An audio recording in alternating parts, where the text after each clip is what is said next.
Hey guys, Jason here. Something to share with you once again. Today we've got Swedish volunteers.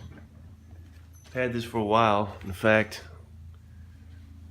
it's easy to get distracted with things that are coming out and forget about the things you already have. I tend to do that from time to time, and I thought lately I need to reconsider the things that I have and have yet to play, and my God, that's a lot of stuff, but one thing at a time. So Swedish Volunteers, it picks up a hefty price on eBay. I'm not sure why. It's scarce, but there's no reason this little pack should fetch what it does on eBay. What do you get inside? I think I've already done, if I remember correctly, an unboxing of this. I'm not going to drag everything out again. There's not a lot in here. There's a small counter sheet, which, heart cringe, I have punched some of it. I mean, how else are you supposed to play, right? This stuff is to be played, not sit on a shelf and collect dust. A number of scenarios, I want to say a dozen, 14, something like that. But you also have this stuff here. You get your nationality distinctions, your Swedish ordnance notes, and some designer notes. So, that's one of the cool things about ASL, right? Is you get the nationality distinctions. Basically, with the Swedish, it says, in general, first-line troops should be used to represent Swedish units in Finland, and second-line troops to represent Swedish units in Norway. And having read the designer notes and everything else, basically that accounts for, well, what it is. With the Swedish troops in Finland, having been trained by the Finnish army, are a little bit better than those that fought in Norway. You've got your green Swedish troops, which are 437 squads. And for leader creation and heat of battle, Swedish units have no nationality modifier for leader creation die roll or heat of battle die roll. Swedish first line units become fanatic if receiving a battle hardening result. Let's see, regarding extreme winter, Swedish units do not suffer any negative effects from extreme winter.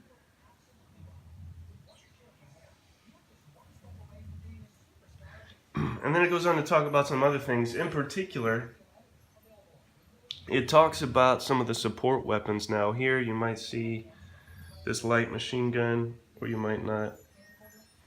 Suffice to say that's a light machine gun, and it says 2.6, so range of 6, firepower of 2.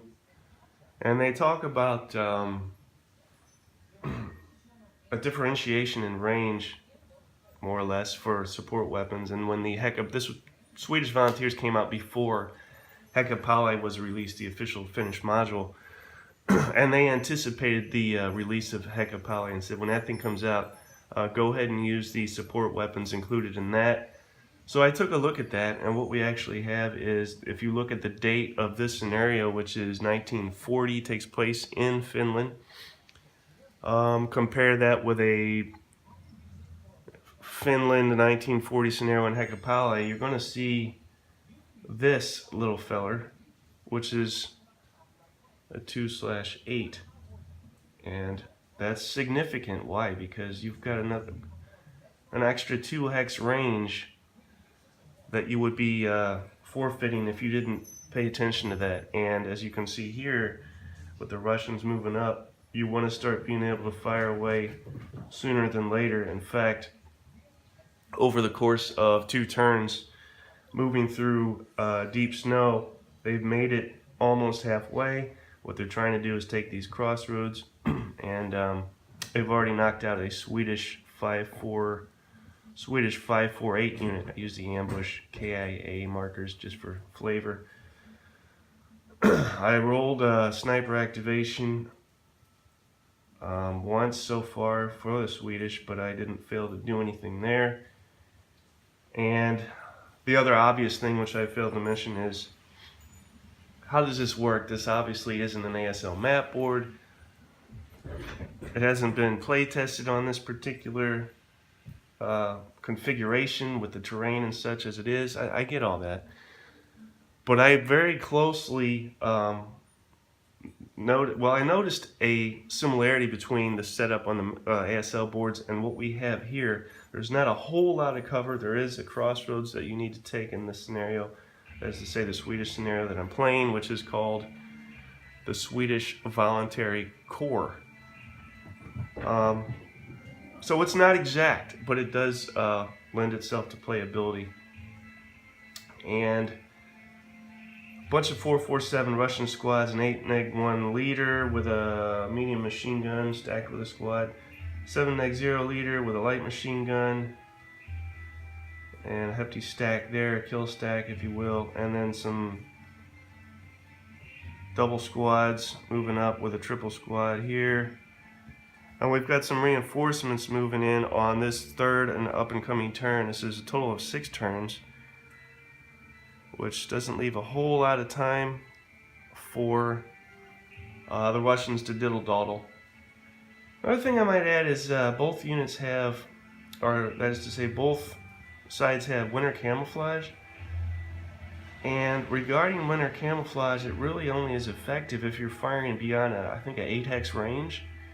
There's nothing on here, which is interesting. I don't know if this is an oversight on this scenario.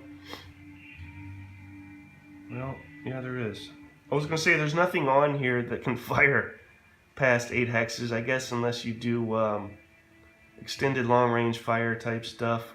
But I guess you also have this Russian medium machine gun. So there are a couple instances where that might come into play, but that's what we're looking at as such. Did I leave anything out? I don't think so. If you can afford this, if you can find it, Swedish Volunteers, pick it up.